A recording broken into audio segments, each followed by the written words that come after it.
Mysalva.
Nah, itu dia penampilan dari tim Tamburan Korps 4 Surabaya. Beri tepuk tangannya dong.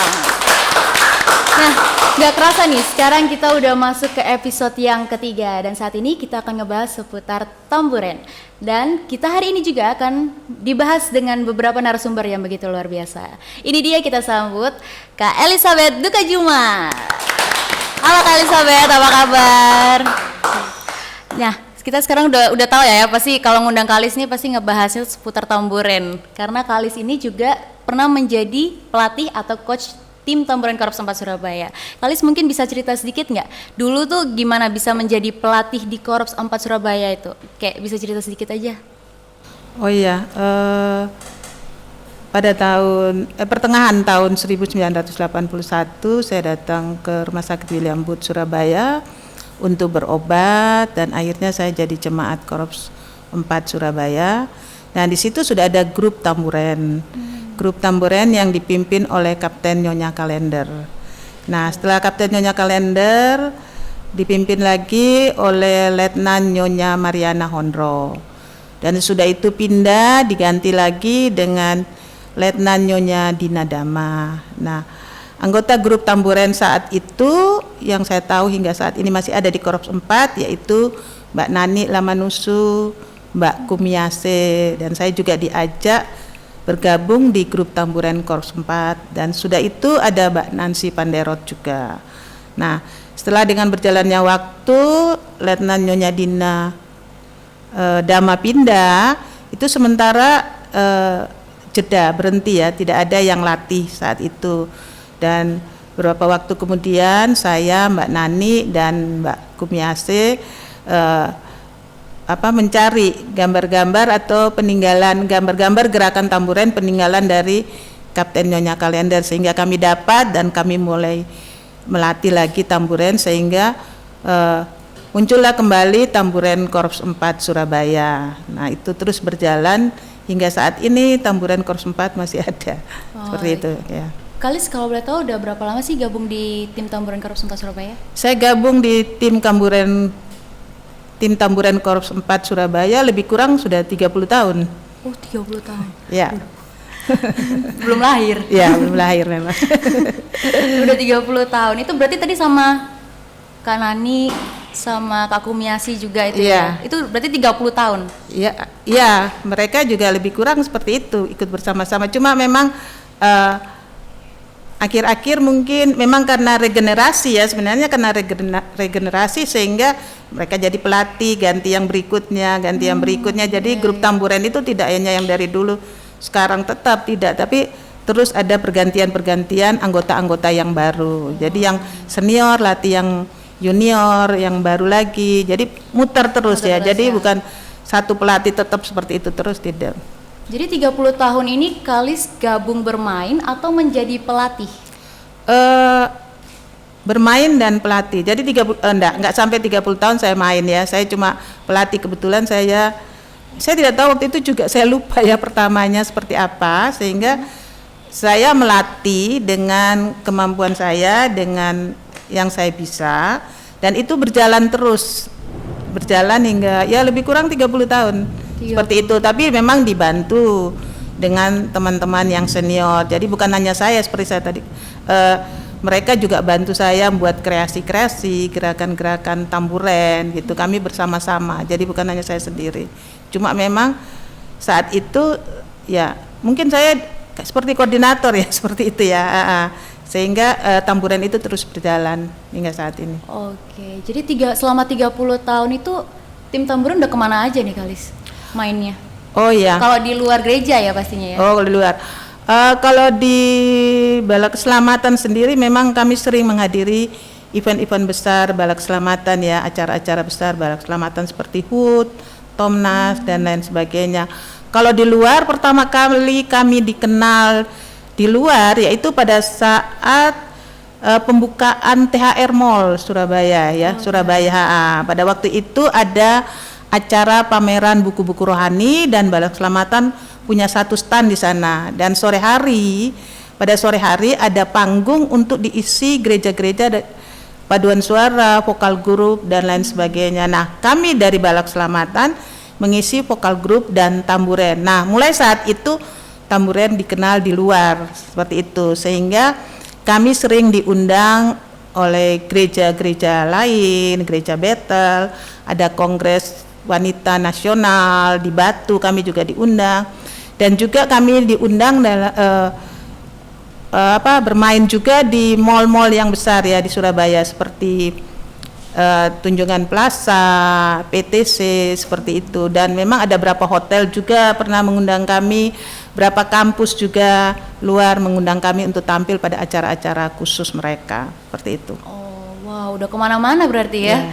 Lumayan tuh, udah banyak banget tuh. Nah, tapi untuk menjadi atau kita sebagai anak-anak muda-mudi nih mau gabung ke tim Tamburen itu emang harus ada syarat-syarat tertentu nggak sih Kalis?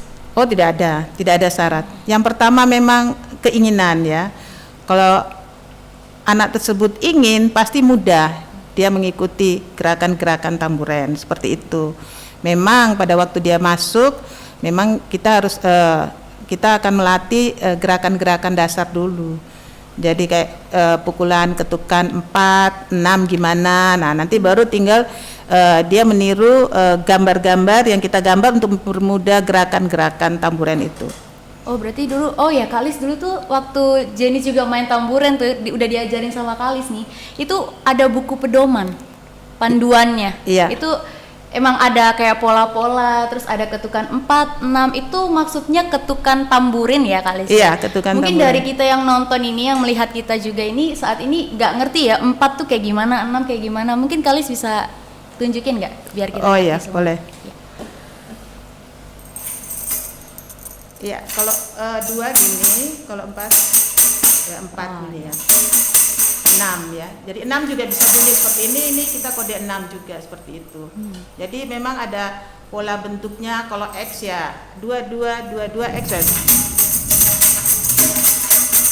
Itu ya. Kalau B ya bentuk V.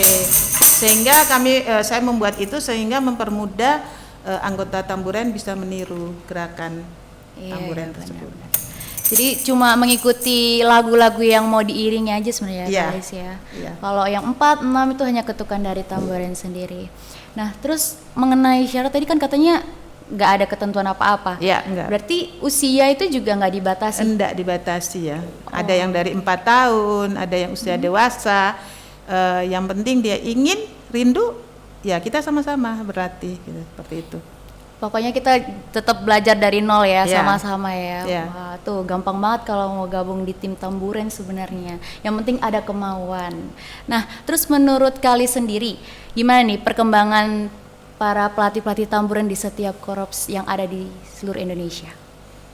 Oh, kalau yang saya tahu sekarang ya lumayan ya, sudah cukup banyak ya tamburen-tamburen yang ada. Apalagi saya dengar berapa tahun yang lalu ada dari pusat ya buat pelatihan tamburen ya di Palu seperti itu. Dan saya tahu juga di daerah-daerah juga sudah banyak yang korps-korps mempunyai tamburen.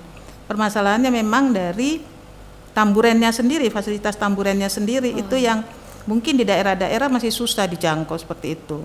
Kalau tamburen ada pasti grup tamburen bisa di korps tersebut ada pasti. Pelatihnya pasti ada seperti Pelatihnya pasti ada ya di setiap korps. Mm-mm. Nah, terus gimana nih? Kalau semisal ada tanggapan kalau sebenarnya tamburen itu memang suatu ciri khas dari Gereja Bala Keselamatan sendiri. Menurut Kalis benar nggak kayak gitu? Kalau menurut saya benar, karena mulai dari orang tua saya jadi opsir itu sudah main tamburen ya. Jadi saya memang awal mulanya saya bisa tamburen dan tahu tamburen dari orang tua saya, karena kebetulan orang tua saya opsir Bala Keselamatan. Jadi saya mulai main tamburen dan senang dengan tamburen dari situ, karena saya tahu juga bahwa Bala Keselamatan sering mengadakan kebaktian-kebaktian luar di lapangan dan lain sebagainya. Dan alat musiknya mereka selain tambur ada tamburen. Jadi menurut saya itu ciri khas Bala Keselamatan. Ciri khas memang ya, ciri khas dari Bala Keselamatan yang nggak bisa dihilangkan. Iya, nggak bisa dihilangkan. Ya, Jangan kayak- dihilangkan. Jangan dihilangkan, Iya. jangan sampai.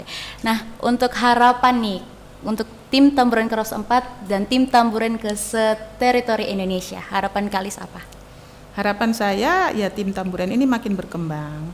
Dan harapan saya biar sampai di pelosok-pelosok itu juga ada tamburen ya, korps-korps yang di daerah-daerah yang terpencil juga, biar juga di situ juga ada grup tamburen gitu, seperti itu. Saya berharap bahwa opsir-opsir juga bisa, karena jika opsir bisa pasti dia akan melatih jemaatnya ya, mungkin seperti itu. Dan juga saya berharap mungkin mulai dari kadet-kadet ya, pusdiklat, kadet-kadet pusdiklat itu mereka dilatih sehingga pada saat mereka diutus ke korps-korps yang belum ada grup tamburen, mereka bisa untuk melatih anak-anak muda tersebut di korps-korps yang mereka ditempati. Tapi fasilitas tamburen itu perlu dipenuhi. Jadi ya kalau tidak ada tamburen, walaupun ada pelatih ya percuma sama aja nggak bisa main. Iya, jadi mungkin kadet-kadet, opsir-opsir pada waktu mereka diutus, kalau memang itu tahu juga mereka di suatu korps yang tidak ada tamburen, ya mungkin mereka pada waktu diutus mereka sudah dikasih fasilitas tamburen. Ya minim 4 ya, kalau saya minim 4 itu sudah bisa untuk mengiringi ibadah-ibadah dan buat kreasi. 4 tamburen aja. Iya. Jadi itu ya harapannya Kalis untuk setiap tim tamburan ada di setiap korps Indonesia. Terima kasih ya Kalis atas kesempatan dan waktunya. Dan saat ini kita akan melihat narasumber selanjutnya yang akan dipandu oleh reporter Santana bersama narasumber kedua yaitu Kapten Eka Latuputih. Mungkin seperti yang sudah Santana kirim ke Kak Eka sehubungan atau seputar dengan pertanyaannya. Jadi mungkin saya bacakan dulu pengalamannya Kak Eka yang dikirimkan ke kami ya. Tahun 2009 sampai 2011 itu anggota tamborin di Korps 4 Surabaya.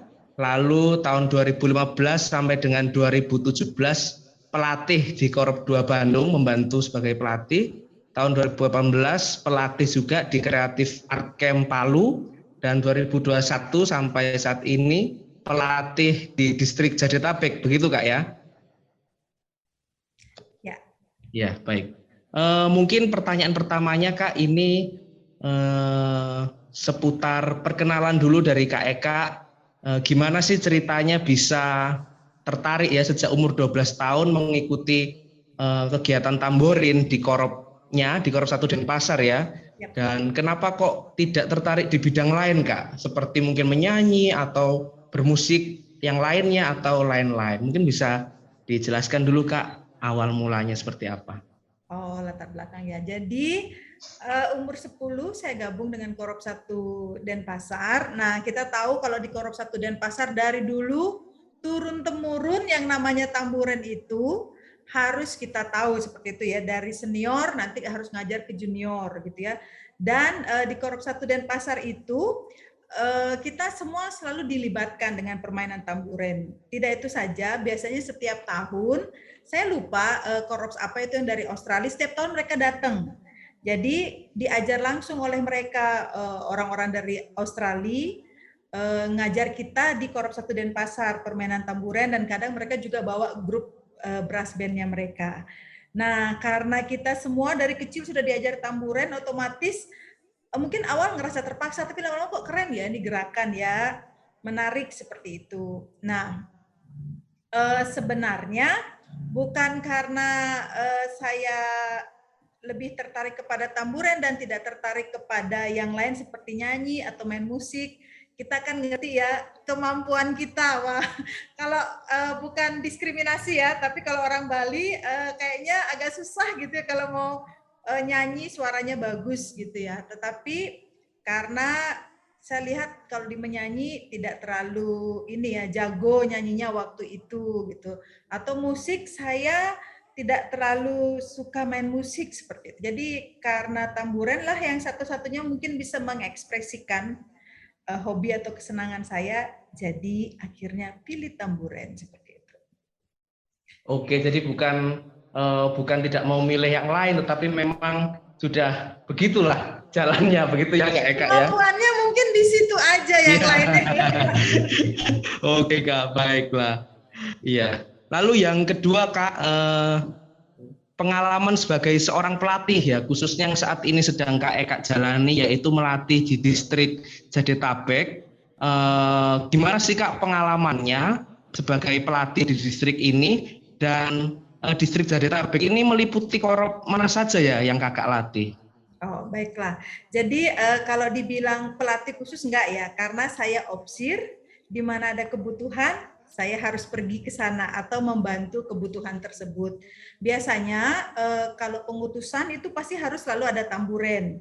Kalau tahun-tahun sebelumnya biasanya yang diminta Surabaya 4 lah dari luar kota, tapi karena pandemi, maka kenapa tidak memanfaatkan yang ada setempat gitu, Distrik Jadetabek. Jadi sebenarnya seperti itu terjadinya kenapa akhirnya saya diminta untuk melatih di Distrik Jadetabek. Nah, sebelum lanjut, Distrik Jadetabek itu distrik yang luas gitu ya. Jadi ada Korps 1 Jakarta, Korps 2 Jakarta, Korps 3 Jakarta atau Korps Polonia, Korps Jelambar, Korps saya saat ini melayani, ada Korps Taman Kencana, Korps Bekasi, Pos Luar Depok, Pos Luar Tambun, ada juga yang di luar, yaitu di luar Pulau Jawa ini, yaitu Pos Luar Korops Palembang dan Korops Kundur, tapi mereka tidak terlibat dalam tamburan ini. Nah, mungkin kita tahu ya, kalau di kota besar tantangannya untuk melatih itu adalah bagaimana kita mengumpulkan orang. Apalagi di masa pandemi, hampir kita masuk 3 tahun ya, tapi kebutuhan harus terpenuhi, harus ada tamburan saat pengutusan. Ini adalah sesuatu yang luar biasa yang Tuhan kasih. Jadi pertamanya kita pakai Zoom, karena ngumpul kan nggak boleh masa pandemi. Bisa bayangkan kita latihan tamburan pakai Zoom, ngumpul aja susah banget ngelatihnya, apalagi ini pakai Zoom.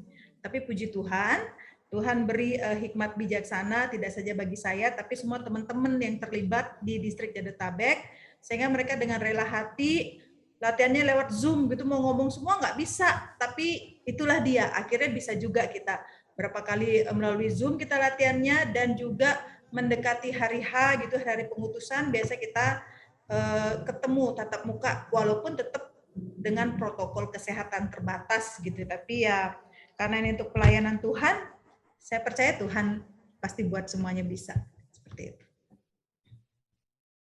Baik Kak Eka, terima kasih untuk jawabannya. Jadi memang untuk distrik Jabodetabek meliputinya seputaran Jabodetabek dan juga di Sumatera Selatan ya berarti ya, begitu ya. Untuk korupsnya ya, tapi nggak ikut main tamburan ya. Oh iya, baik. Lalu pertanyaan selanjutnya, bagaimana tanggapan Kapten terhadap pembinaan grup tamborin di masing-masing korop yang ada di teritori Indonesia? Apakah sudah cukup memuaskan? Karena mengingat tamborin adalah salah satu identitas dari gereja kita, dari Bala Keselamatan.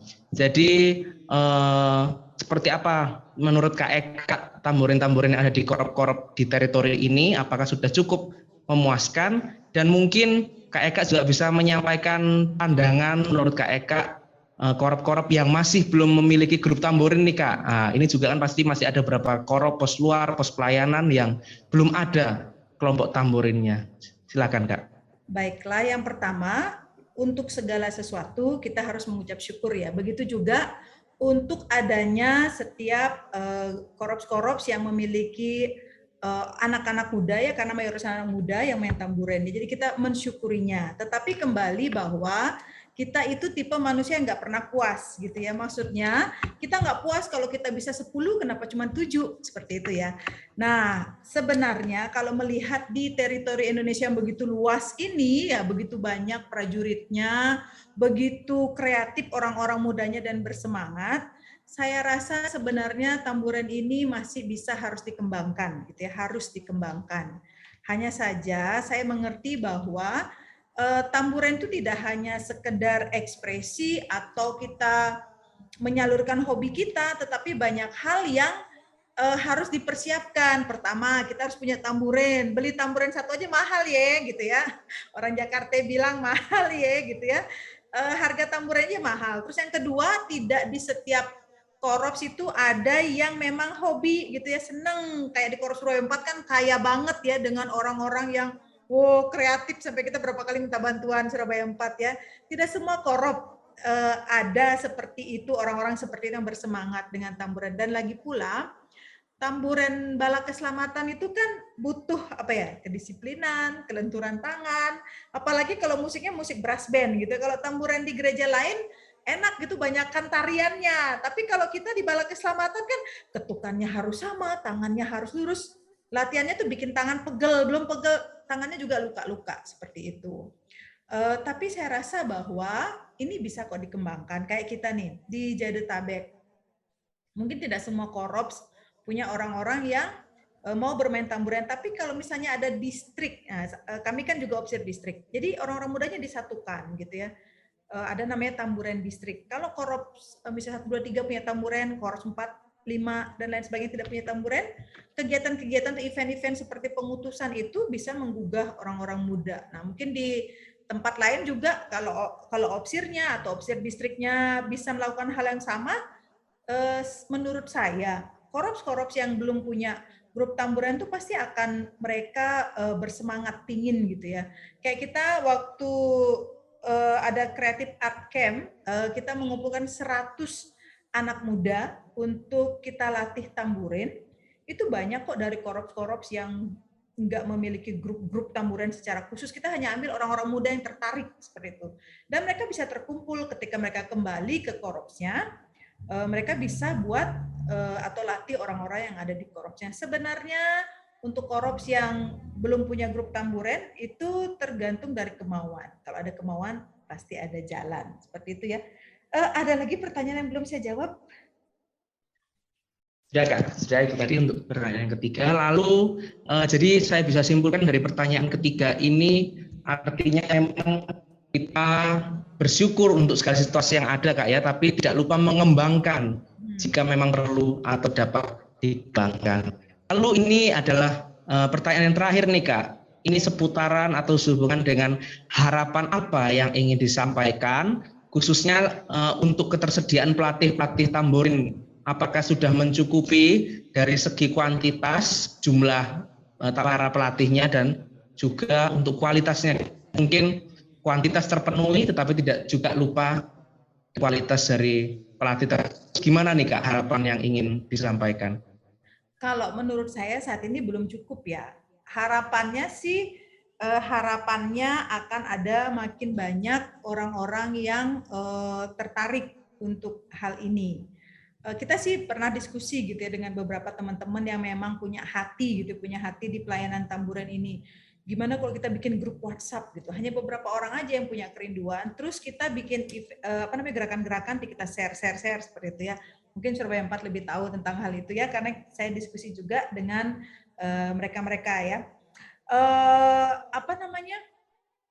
Harapan saya ke depan, kalau kuantitas memang belum mencukupi, tapi kalau kualitas, wah kita sih kualitasnya sebenarnya udah bagus banget gitu ya, sehingga banyak orang atau gereja lain yang mencontoh kita gitu, walaupun akhirnya dimodifikasi karena gerakan kita gerakan yang agak sulit untuk ditiru seperti itu. Harapannya bahwa ke depannya tidak saja ada pelatih tamburin atau orang-orang yang tergerak untuk bermain tamburin, tetapi mereka harus mengingat bahwa tamburin ini ada di Gereja Bala Keselamatan adalah salah satu cara yang dipakai oleh Tuhan untuk kita memuliakan Tuhan, memberkati orang lain, dan ini yang harus diingat ya, untuk memenangkan jiwa-jiwa bagi kerajaannya ya, karena tujuannya Bala Keselamatan dari dulu, sekarang, dan sampai selamanya mungkinnya selama BK eksis di dunia ini adalah tujuannya memenangkan jiwa-jiwa seperti itu. Baik, berarti memang mungkin secara kuantitas kita masih sementara berjuang untuk dapat mencukupi semua baik korps luar dan pos pelayanan, dan juga yang terakhir memang kita tetap harus menjaga kualitas yang ada dan motivasi kita memang memenangkan jiwa-jiwa begitu Kak ya. Ya. Baik, terima kasih buat pertanyaan dari kami dan juga jawaban yang pasti akan menjadi berkat bagi para pendengar nanti yang akan mendengarkannya. Mungkin ada yang ingin disampaikan lagi Kak? Sebagai penutup, yeah. Jangan secara khusus ya untuk pelatih tamburan atau teman-teman yang saat ini sedang main tamburan, jangan pernah lelah bekerja di ladangnya Tuhan. Selalu berusaha mengembangkan diri, minta hikmat Tuhan supaya Tuhan kasih ide-ide kreatif supaya makin banyak orang-orang yang tertarik dengan permainan tamburan, memainkannya, sehingga tujuan kita memenangkan jiwa-jiwa itu akan lebih tercapai lagi. Demikian saja. Baik, terima kasih Kak Eka untuk konklusi begitu yang disampaikan, dan semoga jadi berkat buat nanti yang mendengarkan. MySalva.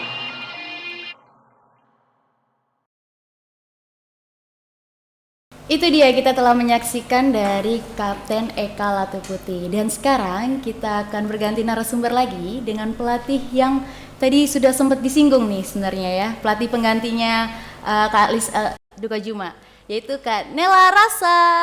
Tepuk tangannya dong. Halo Kak Nela, apa kabar? Aduh coach, agak deg-degan. Gimana nih Kak Nela, bisa menceritakan sedikit nggak, Kanela kenapa bisa menjadi pelatih di Korps 4 Surabaya, terus dulunya bergabung di tim tamburan Korps 4 Surabaya itu gimana ceritanya? Oke. Jadi saya perkenalan diri dulu ya kali ya. Boleh. Buat yang mungkin belum tahu. Iya, betul. Halo semuanya, saya Nela Rasa, saya Jemaat Korps 4 Surabaya. Dan awal mula saya masuk di tim Tamburin itu karena saya berjemaat di Korps 4 Surabaya. Kakak, panggil kakak aja ya, biasanya kan kita panggil kakak ya. Nela. Kakak jemaatnya di Korps 4 Surabaya. Terus habis itu kakak lihat nih, wah ada penampilan tamburin gitu.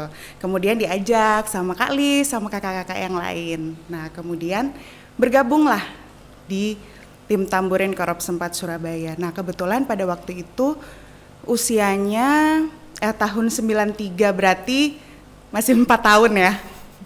4 tahun jadi. Masih 4 tahun, masih umur 4 tahun. Oh masih umur 4 tahun? Join, Iya. jadi tamburin. Kecil ya? Kecil ya? Masih kecil. Udah disuruh gerak-gerak gini ya? Betul. Oke. Terus waktu itu menjadi pelatih, itu gimana ceritanya? Kalau untuk menjadi pelatih, itu karena pada waktu itu diserahkan ke saya dari Kak Elizabeth. Dari kakak tuh diserahin, kemudian itu tahun 2016. 2016. Pure menjadi pelatih. Oke. Sebelumnya menjadi pemain dan juga koreografer. Nah, kalau yang 2016 pure menjadi pelatih dan juga koreografer juga, kemudian pemain juga kadang-kala. Oh, oke. Gitu. Berarti Kanel udah berapa tahun nih jadi pelatih tadi? Udah jadi 2016 sampai sekarang, udahlah daripada lama ngitung ya.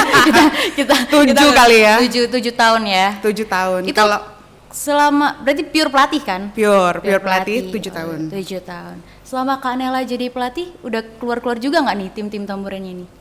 Tampil di luar gereja maksudnya? Oh, di luar Korps 4 nih. Korps 4. Kalau di luar Korps 4, puji Tuhannya udah. Jadi udah ke Jakarta 2019. Kemudian 2017, 2018, 2019 kayaknya tampil di PTC ya. Di Pakuwon Mall itu. Iya. Kalau nggak salah sih. Oke, terus yang menjadi inspirasi Kanela sendiri untuk mau join aja di tamburin itu apa ya? Tergerak dari hati sendiri kah atau memang disuruh orang tua? Kadang ada juga loh orang tua, ayo dong kamu aktif nih di pelayanan tamburan, karena biasanya kalau anak perempuan kali ya. Kalau tamburan perempuan tuh kayak lebih ke nari-narian gitu. Tamburan kan kayak juga lebih ke apa ya? Tari-tarian juga nggak ya? Gerakan-gerakannya gitu ya. Juga ya. Kanela ini inspirasinya tuh memang dari diri sendiri atau bagaimana? Kalau misalnya pertama kali join dulu, itu diajak gitu ya. Pertama kali join dulu kan masih umur 4 tahun nih, itu diajak. Nah kemudian setelahnya menyukai gitu loh. Setelahnya itu setelah berjalannya waktu jadi menyukai tamburin tersebut.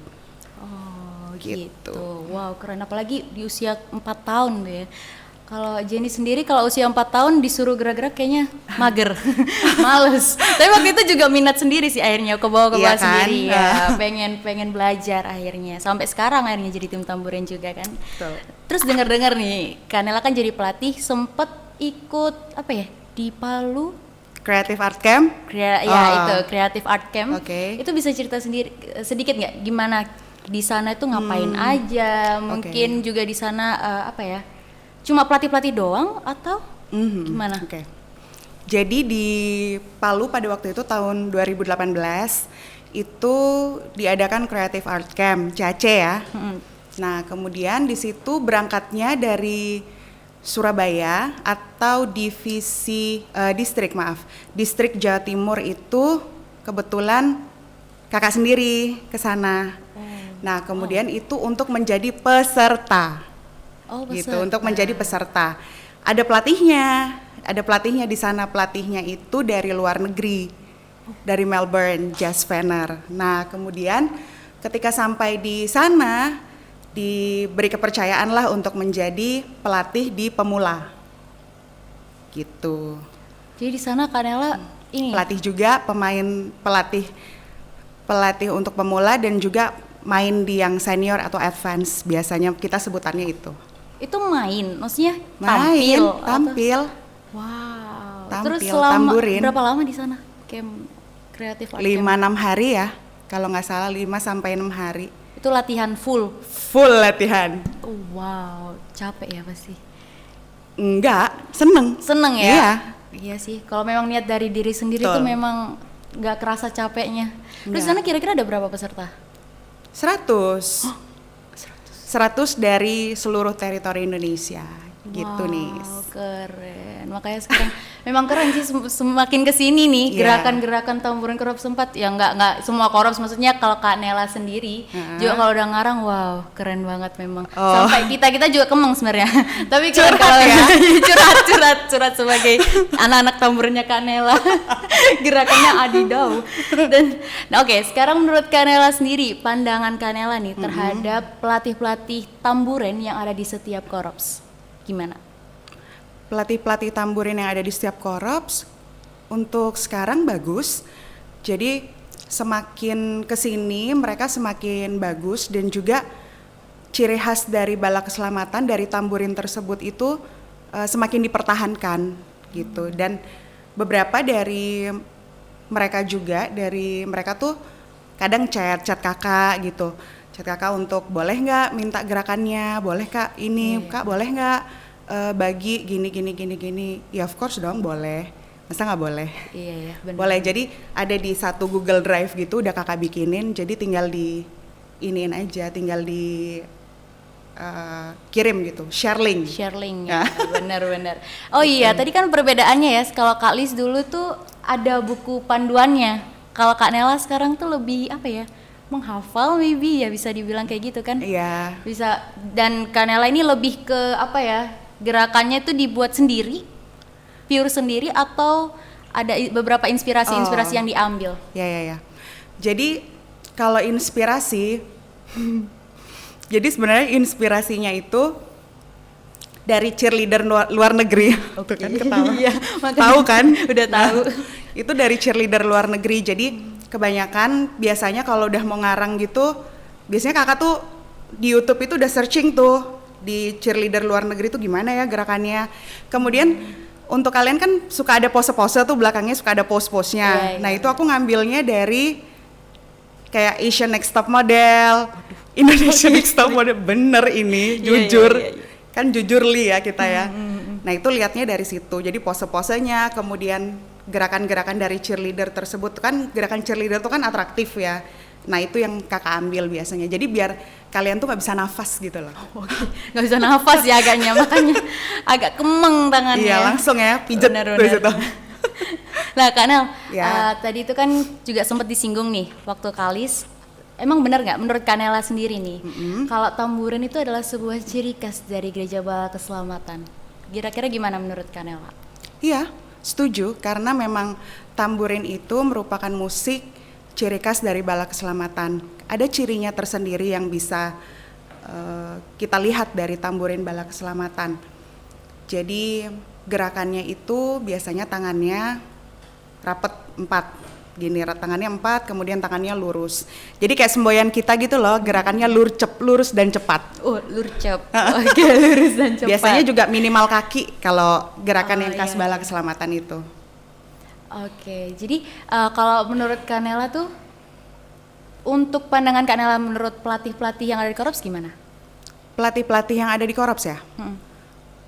Sudah baik ya, sudah baik, mereka sudah beberapa juga sudah bagus untuk kombinasi gerakannya, modifikasi gerakannya. Jadi menurut saya juga sudah baik, tapi mungkin memang perlu ya untuk diadakan kayak pelatihan-pelatihan maybe, atau workshop tentang tamburin ya, kayak CAC lagi gitu. Iya. Itu emang perlu banget sih. Nah itu yang menjadi pertanyaan, apa kita juga sebagai peserta boleh nggak sih ikut kayak gitu-gitu? CAC Boleh gitu. dong, emang kan itu untuk peserta-peserta. Itu memang ada syarat dan ketentuannya nggak sih Kanel? Ada syaratnya, biasanya ada kuota sih. Kuota per divisi gitu. Oh, aku pengen ikut sebenarnya. Kayaknya seru ya. Seru banget. 100 gitu. 100 gak bayangin main di lapangan sebesar itu terus main. Wow, keren banget pokoknya. Terus Kanel, menurut Kanela gimana nih untuk mempertahankan semua tiap-tiap Korops pastinya ya, semua tim tamburan yang ada di setiap Korops? Untuk mempertahankan tentunya harus ada niat ya. Harus ada niat, kemudian harus ada, kalau Kak Lis tadi sebutkan, ada fasilitasnya, itu betul harus ada, dan juga harus penuh dengan kesadaran bahwa kita harus mempertahankan ciri khas dari gerakan tamburin bala keselamatan, yaitu dengan apa? Ya perbanyak dari lihat YouTube mungkin gitu, atau lihat dari YouTube dari punya yang luar negeri, maksudnya dari gerakan-gerakan kayak yang dari Salvation Army yang di luar sana, maksudnya itu kan banyak juga yang sesuai dengan gerakan-gerakan bala keselamatan. Mungkin bisa lihat punyanya London atau Aussie kayaknya ya. Oh iya, bisa. Jadi inspirasinya lihatnya dari sana ya. Mungkin bisa lihat sana. Boleh lihat punyanya Korps 4 juga boleh. Boleh, nanti sangat diizinkan. Oke. Bisa WA di bawah. Enggak ada nomor WA guys. Oke. Harapan Kanela sekarang untuk tim-tim tamburin dan di setiap korps di seteritori Indonesia. Harapannya besar banget ya.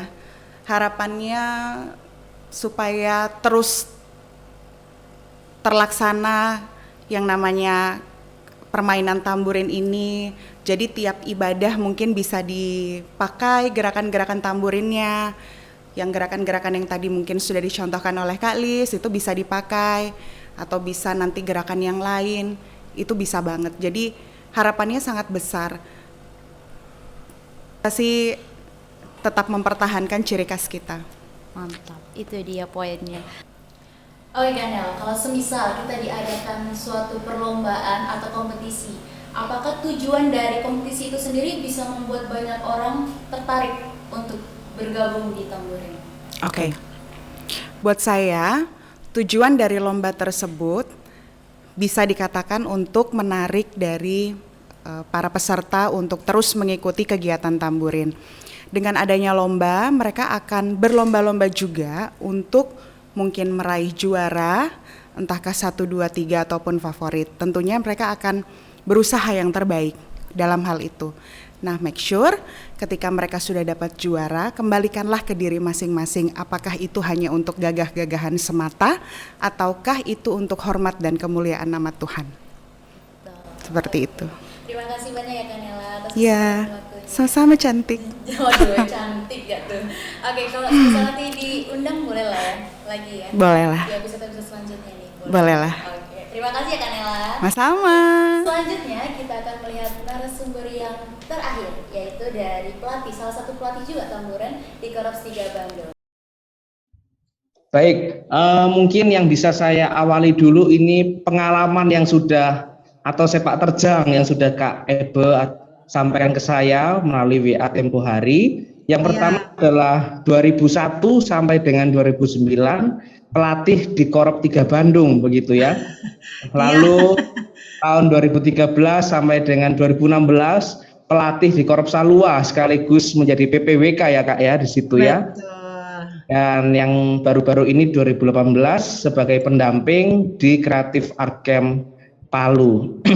Nah, di sini melihat dari pengalaman yang Kapten sampaikan ke kami, kepada saya melalui saya, nampaknya pengalaman kakak ini kok ya Kak ya, seperti ada melompat begitu dari 2009 hingga 2013 ini tidak ada posisi aktif di tamburin, pelayanan tamburin begitu ya. Bahkan kemungkinan sebagai tugas opsir mungkin tidak terlibat secara aktif atau intens di tamburin begitu Kak. Tapi juga ada yang unik di pelayanan kakak ini, yaitu pernah melayani di salah satu korps yang sangat beda tentunya seperti di kota, yaitu di Korps Salua begitu ya. Sehingga mungkin yang akan kami interview adalah masalah konsistensi dan pengalaman melatih di grup tamburin yang ada di daerah atau Korps Salua tersebut.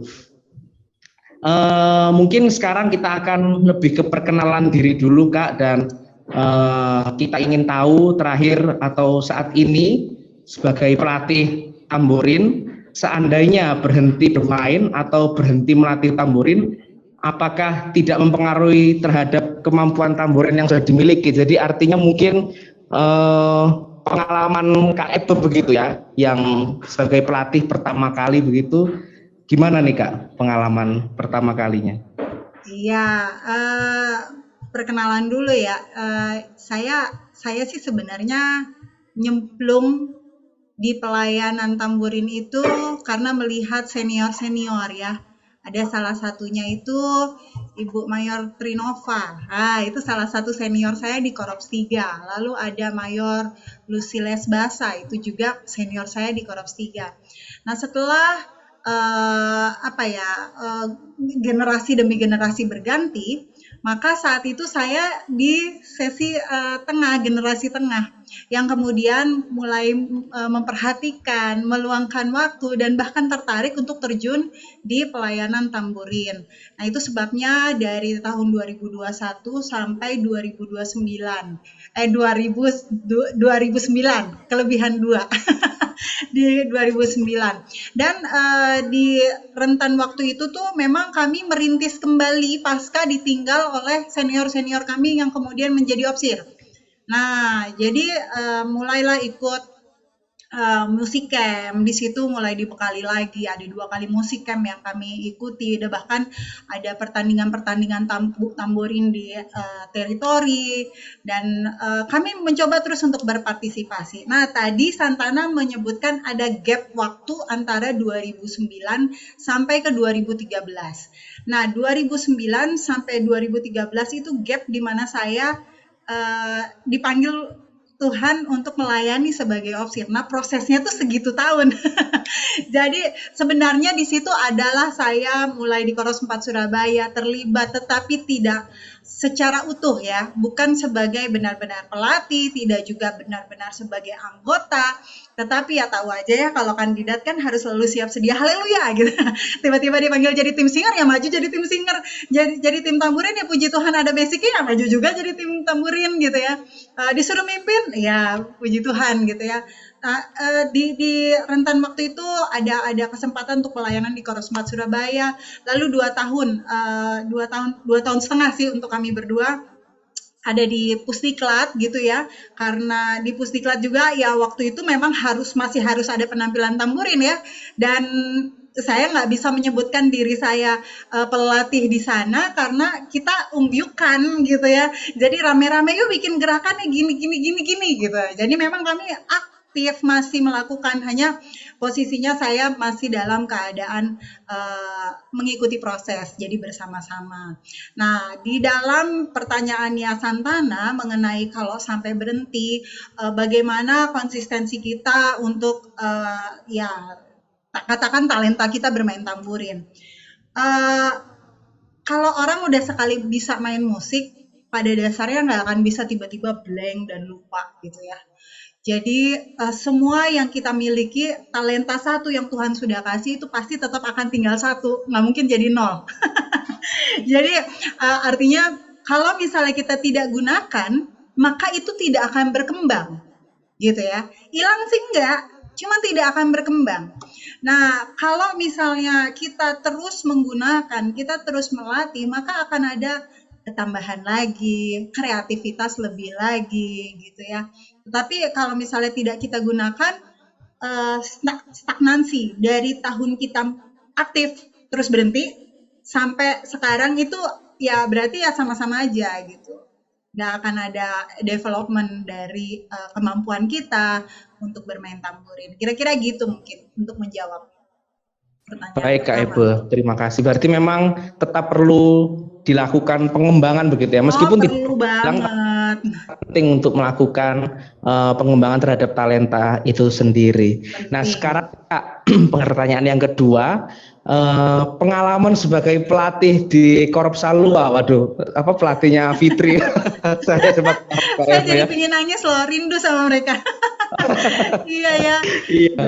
Jadi pengalaman sebagai pelatih di Korps Salua yaitu dari tahun 2013 hingga 2016, seperti apa pengalamannya, dan tentunya ada perbedaan dengan melatih di mungkin wilayah yang bukan yang perkotaan begitu ya, mungkin juga di Surabaya 4 pengalaman Kak Ebe dengan waktu di Salua tentunya berbeda. Nah mungkin bisa disampaikan pengalaman melatih di Salua dan perbedaannya dengan berkegiatan tamborin yang di perkotaan. Pada dasarnya sih kalau saya secara jujur tidak menemui perbedaan ya, karena saya mengajar di Korps 3 itu mengajar juga dari nol, teman-teman yang belum pegang tamburin masih harus diajarin tangannya bagaimana. Terus udah gitu 4 itu yang kayak gimana, 6 itu yang kayak gimana. Secara teori kita mesti ajarin mereka baca gambar, terus cara ngegambar gerakan itu kita ngajarin dari nol. Sama aja seperti waktu ngajarin di Salua gitu. Konteks pembelajaran secara geografis itu buat saya sih sebenarnya nggak terlalu berbeda karena titik mulainya sama gitu. Titik mulainya sama-sama dari nol. Cuman bedanya di Bandung itu ada wadahnya yang jelas dan kita rutin bikin. Lalu di Surabaya udah jelas. Saya mah follower banget deh untuk Korospat Surabaya, tamburennya keren banget gitu. Tapi kalau di Salwa itu memang masih apa ya, campuran orang muda dan orang dewasa, orang tua itu masih seimbang. Yang artinya ada golongan-golongan yang tidak usah pakai tamburin juga nggak apa-apa sih, biar nggak usah terlalu ribut gitu. Kadang-kadang masih ada orang tua yang masih lebih suka duduk tenang, berdoa, nggak terlalu banyak pujian pakai tepuk tangan. Tapi seiring berjalannya waktu, anak-anak yang memang menjadi target pelayanan saya waktu itu adalah anak-anak gitu ya. Anak-anak mulai dari usia 5 sampai 13 tahun. Jadi itu mereka itu excitednya luar biasa. Jadi mereka punya semangat, sebelum waktunya mereka setengah jam udah ngumpul di Korops gitu. Udah langsung kecrek, walaupun bunyinya semuanya semrawut gitu ya. Tapi mereka punya semangat gitu. 1 kali, 2 kali. Nah, waktu anak-anak ini mulai dilibatkan untuk menampilkan penampilan tamburin, untuk mengiringi ibadah, nih papa mamanya, opa omanya bangga gitu. Akhirnya mereka mulai membuka hati dan juga akhirnya mulai semangat juga nih. Kapan lagi nyonya? Katanya gitu. Kapan lagi nyonya? Anak-anak dikasih tamburin. Saya bilang ya semakin sering latihan, semakin bagus mereka. Jadi semakin dikasih izin lah sama orang tuanya. Jadi kalau saya bilang nggak terlalu ada perbedaan yang signifikan gitu ya buat saya. Karena konteksnya anak-anaknya luar biasa, smart dikasih latihan yang seperti itu mau gitu, dikasih suruh baca gambar mau gitu, dan memang anak-anaknya itu sendiri punya motivasi yang kuat untuk bisa belajar tamburin.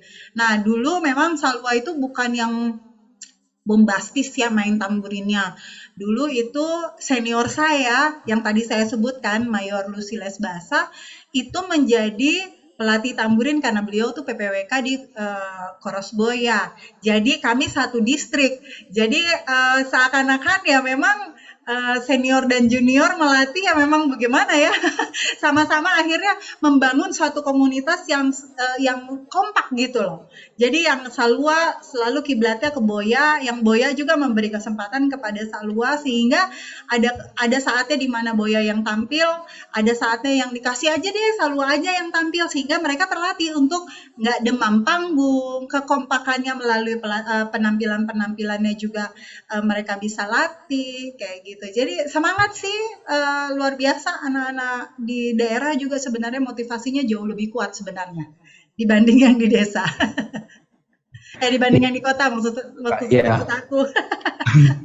Baik, memang mungkin perbedaannya tidak terlalu menonjol, tapi karakteristik masing-masing korop atau daerah itulah Betul, yang jadi ciri khas masing mereka begitu Kak ya. Iya. Nah, jadi memang ya mungkin menurut Kak Ebo sama saja, cuman memang ada karakteristik itu tadi yang saya katakan.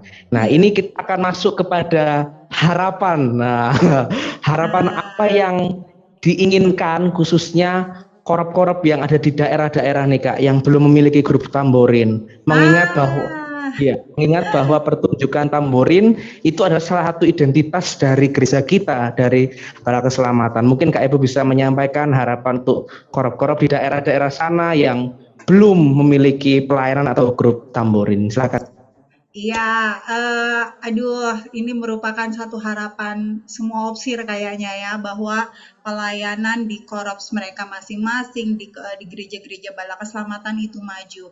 Dan bisa saya katakan, musik itu kan bahasa internasional ya. Jadi melalui musik kita bisa terhubung walaupun kita tidak mengerti bahasanya. Nah, tamburin itu adalah salah satu alat musik yang paling tua. Kenapa saya katakan seperti itu? Dari zaman Alkitab pun tamburin udah ada, ya, mulai dari yang bentuknya rebana sampai sudah ada modifikasinya, sampai sekarang kita pegang itu menjadi namanya tamburin. Itu menjadi satu alat musik yang benar-benar kalau lihat semangatnya itu adalah semangat puji-pujian gitu ya. Nah, kalau bisa harapan saya gitu di semua korps itu harus punya tim tamburin. Mulailah dari yang paling kecil. Itu strategi yang paling pas buat saya. Kenapa? Yang pertama, anak-anak kecil itu lebih semangat. Yang kedua, mereka itu daya tangkapnya lebih cepat. Yang ketiga, mereka itu kalau sudah kita dapat semangatnya mereka akan berani bayar harga. Karena maksud saya bayar harga bukan bayar rupiah ya. Artinya memberi waktu mereka, memberi fokus mereka, memberi totalitas mereka. Dan pada saat kita sudah mendapatkan mereka sejak dini, ya, mereka akan mencintai permainan tamburin. Nah, yang menjadi kendala mungkin tidak semua opsir bisa bermain tamburin, ya, atau terbatas fasilitas. Nah, mungkin bisa saling sharing dengan gereja-gereja Bala Keselamatan atau korps-korps yang lain yang memiliki fasilitas lebih, ya. Saya tahu kalau di daerah Sulawesi Tengah tuh banyak guru-guru guru lagi, banyak guru prajurit-prajurit yang suka menjadi guru tamburin gitu ya, dan tidak keberatan kalau dipanggil harus datang beberapa waktu sekali untuk melatih anak-anak di korps kita. Jadi semangatlah untuk membangun tim tamburin, karena dengan demikian kita semakin memperkuat identitas kita, Gereja Bala Keselamatan, ya. Semangat darah dan api, ya, itu dengan tambur, dengan tamburin gitu ya. Kalau kita lihat semangatnya itu harus tetap kita jaga. Sekarang ini kalau kita lihat memang nggak terlalu banyak ya. Kadang-kadang identitas tamburin itu sedikit juga agak bergeser gitu ya. Agak bergeser, justru ekstrimnya saya katakan udah bukan identitasnya kita lagi, gaya tamburinnya juga gitu. Makanya itu kenapa saya lope-lope banget sama Korps 4 Surabaya, karena tetap identitas Bala Keselamatannya tuh dipegang sama Korps 4 Surabaya. Luar biasa deh. Gitu. Jadi harapannya yuk kita pertahankan identitas kita. Salah satunya adalah permainan tamburin. Permainan tamburin dengan ciri khas Bala Keselamatan itu yang berapi-api, yang bersemangat ya. Kalau kita melihat di kiri kanan berbeda, mari kita tetap tonjolkan ciri khas kita ya dari Bala Keselamatan dengan semangat permainan tamburin yang gegap gempita. Ya, kalau bisa saya katakan seperti itu harapan saya dan juga pesan saya bagi para opsir-opsir atau para opsir setempat yang di korupsnya belum ada tim tamburin. Baik, terima kasih Kak. Semoga harapan ini benar-benar menjadi dorongan ya bagi mereka-mereka pendengar nanti yang akan mendengarkan podcast kita ini. Nah, mungkin terakhir sebelum nanti kami mohon kesediaan dari Kak Ebe untuk menutup juga dalam doa bagi program ini. Mungkin ada juga Kak terakhir yang ingin disampaikan bagi para pendengar di luar sana yang nanti akan mendengarkan podcast kita ini. Silakan. Ya, terima kasih. Sekali lagi saya terima kasih banget untuk Korps 4 Surabaya melalui podcastnya sudah selalu memberkati ya, selalu memberkati lewat konten-konten yang luar biasa, mengangkat identitas Bala Keselamatan. Saya yakin dan percaya pada saat kita terus memegang jati diri kita sebagai salvationist, sebagai prajurit Bala Keselamatan, maka kita akan semakin dikenal dan menjadi saksi Tuhan ya. Kalau di dalam Matius 20 ayat 28 ayat yang ke-19 20, pergilah dan jadikanlah segala bangsa muridku dan baptislah mereka di dalam nama Allah dan Allah Bapa dan Putra dan Roh Kudus, dan ketahuilah aku menyertai kamu sampai kepada akhir zaman. Mari kita melakukan yang terbaik. Melalui permainan tamburin kita bisa memuridkan orang-orang untuk mengenal Tuhan lebih lagi, dan kiranya melalui permainan tamburin kita nama Tuhan semakin dipermuliakan. Orang-orang melihat Tuhan nyata melalui pelayanan kita di Gereja Bala Keselamatan dengan ciri yang khas melalui permainan tamburin. Semangat terus. Secara khusus juga buat tim tamburin Korps 4 Surabaya yang selalu wow. Terima kasih sudah selalu menjadi contoh buat teritori Indonesia, ya salah satu yang terbaik dari yang terbaik yang pernah dimiliki oleh teritori Indonesia. Dan saya bersyukur banget pernah ada di situ, pernah menerima ajaran-ajaran dan strategi-strategi. Saya sampai sekarang masih pegang loh buku Tamburinnya Korps 4 Surabaya. Saya masih simpen, walaupun udah keriting-keriting, tapi saya ingat kata-katanya Mbak Lis, simpen no, nanti kalau kamu udah jadi OP di mana, kamu bisa ajar, dan memang saya lakukan itu. Terima kasih Mbak Lis. Oke, terima kasih, saya kembalikan Santana, Tuhan memberkati. Luar biasa, terima kasih Kak Ebe. Berarti memang buku itu masih ada ya. Kami yang di sini aja sudah mulai mana ya buku itu. Tapi tidak Setiap apa-apa. ujian ada gerakan tamburinnya dan itu luar biasa. Luar biasa, baik. Terima kasih Kak Ebe untuk kesempatan yang diberikan. Mohon maaf kalau kami mengganggu waktunya dalam pelayanan ini. Tapi biarlah apa yang kita lakukan pada petang hari ini menjadi berkat bagi semua yang akan mendengarkan podcast kita nanti. MySolva.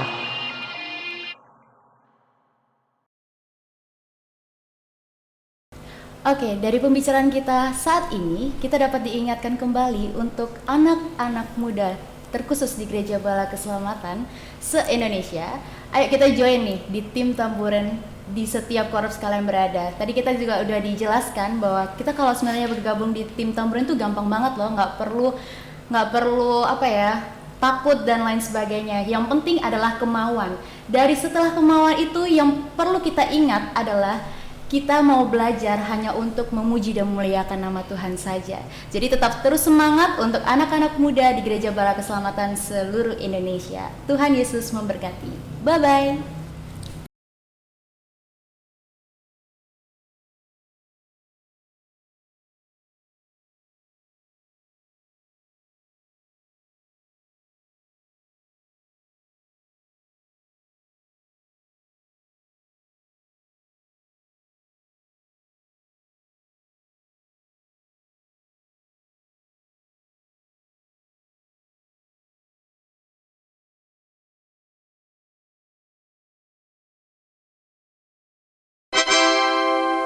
MySolva.